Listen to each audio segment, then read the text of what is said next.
When I told my wife that I was going to drive this 2020 Kia Stinger today, her immediate reaction was, "What? A Kia? Seriously?" And that is exactly the reaction people have when they think about Kias. No one thinks about Kias of having come up with this amazingly beautiful, handsome, gorgeous car. People think of Kias as boring appliances taking you from point A to point B, and that's it. And Kias of the older years were definitely that. These days, Kias are a lot better. But the reality is, Kia as a brand doesn't strike people as being exciting, appealing to enthusiasts. And even though this Kia is designed to compete with the BMW, Audis, and Mercedes of the world, it's just not at that same level. People don't view it at that same level, and that's a shame because you don't see these cars anywhere. Nobody buys these. These are completely underappreciated. But this is such a great car. And I can understand why Kia is having a hard time selling these. The reason people aren't buying these is because Kias are not associated with auto enthusiasm. Now, picture you're watching this video and all of a sudden I do a review of a cat. I think you would shut off this video and move on to something else, unless of course you love cats. But that's what Kia has done with the Stinger. They've built this car, but the audience and the people that Kia appeals to, they don't really care about enthusiast cars. And that's why you just don't see these cars anywhere. It's a shame that nobody buys these cars because this car is really striking. It's a breath of fresh air in the sea of the same old cars that you see day in and day out. Starting with the front end, it has a real aggressive, muscular look up front. It actually has some real vents that are functional, except for the ones on the hood. This is unfortunate that these are completely fake because that would have really added to it even more. And the way they blended into the side body panel of the front door is great. I love the curves of this car where it kind of flares out in the back with the wheels. The design of everything is so well put together. It really stands out.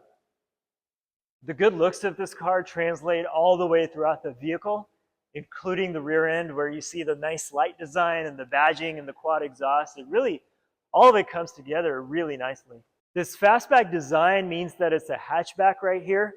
And so you can open up the entire trunk, which means you have a lot of space back here. So in addition to be this real fun to drive enthusiast car, you can also use it for practical purposes. There's a lot of room back here to throw in whatever you want. This Stinger is powered by a twin-turbo V6, 3.3 liter turbocharged, 365 horsepower, 376 pound-feet of torque, 0 to 60 in 4.7 seconds. Impressive power plant from this Kia. The Kia Stinger originally came out in 2017, and since that time they've made some updates to the Stinger, but largely it's remained the same. And the Stinger actually has a lot of technology in it. There's everything you could think of. There's all the creature comforts, all the luxury. So I'll show you around and tell you everything about what it's got. The dash overall has a pretty clean layout. And on the inside, the materials are not quite as top-notch as maybe a German counterpart, but it's still not that bad.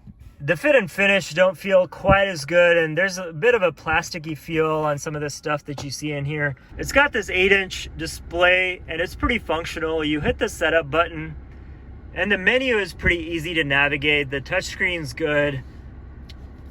You hit vehicle, and then you find the active engine sound, which gives you options to turn off the fake noise or keep it on or enhanced. The enhanced is actually not that bad. It adds a little bit extra to the noise. Then you have navigation, sound, display. It's got Apple CarPlay and Android. And I like that you can get to all of the LCD display by clicking on all these buttons, and it changes the menu up top. The stereo in this car is actually really good. It's a Harman Kardon with a bunch of speakers, get really clear sound. And I like the vents. It's got a cockpit-like feel to it, and these actually feel pretty good to the touch. These paddle shifters are made of plastics. It's got a slight cheap feeling to it. And then on this display, you can change things by pushing on this button. You can get your digital speedometer, compass, your lane assist, Got a G-force meter as well, in case you really want to push this thing hard. This car has a lot of different driver assistant features. You have an attention warning that can kick on, lane safety, collision avoidance, things like that. So anything you might expect from a high-tech, safety-oriented vehicle. Then there's a lot of different settings and things you can change.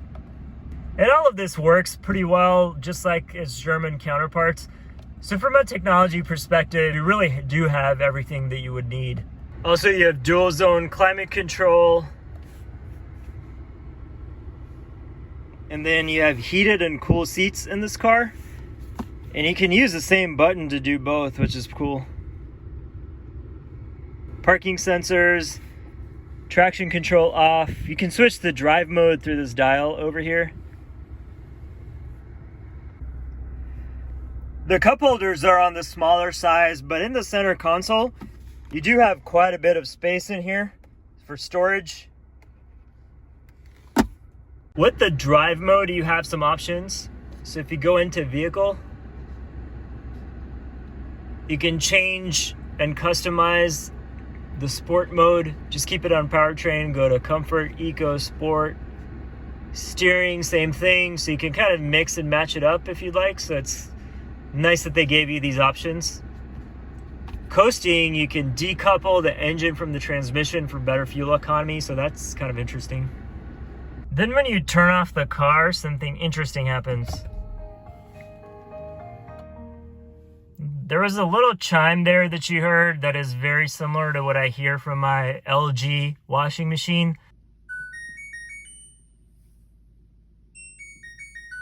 So it must be a Korean company thing where they put in all of these different chimes and soothing sounds to please you. It's a driver-focused car, but doesn't mean that passengers are not going to enjoy this vehicle as well. There's a good amount of space in the car, so it's practical for the family or other passengers, and they'll find the ride comfortable, and they'll find this an accommodating space for them. Because this has got a fastback sloping roofline, if you're tall, you're going to hit your head against the ceiling. But I'm 5'10", so for my height, it's just right, but any taller, like 6 feet or above, I think it'll be a little bit of a snug fit back here. But from a legroom perspective and everything, it's good, and you have your own AC vents back here, so decently comfortable. The driver's seating position in this car is great. You have really good visibility, but also has a real sporty feel. The seats are comfortable. And having the paddle shifters is nice.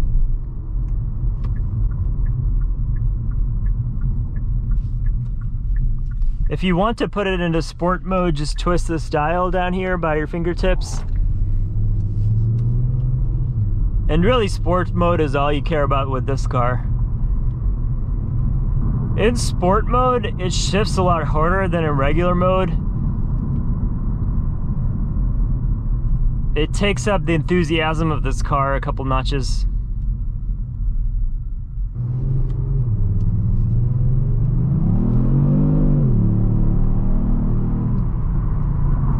One thing you do have to be careful with though is this car is pretty tail happy.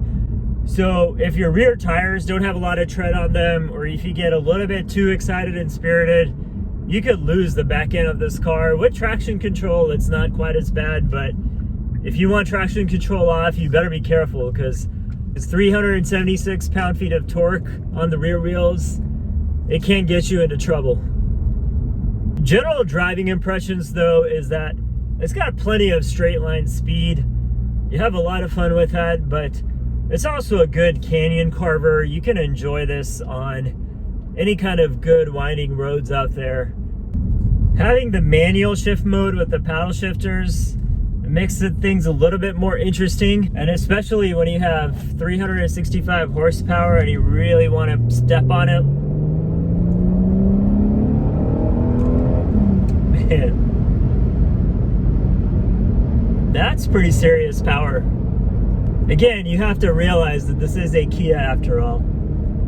Now, I don't know if you can tell the difference between the enhanced fake noise versus without the fake noise, but I'll give it a shot and you tell me if you can see the difference.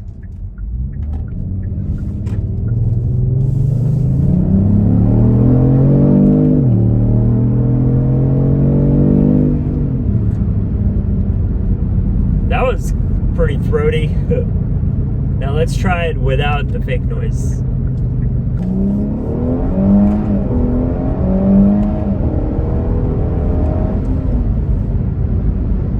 Not bad. With or without pumped in speaker noise, it's still a lot of fun. This Kia is so impressive. It's the one car that can do it all.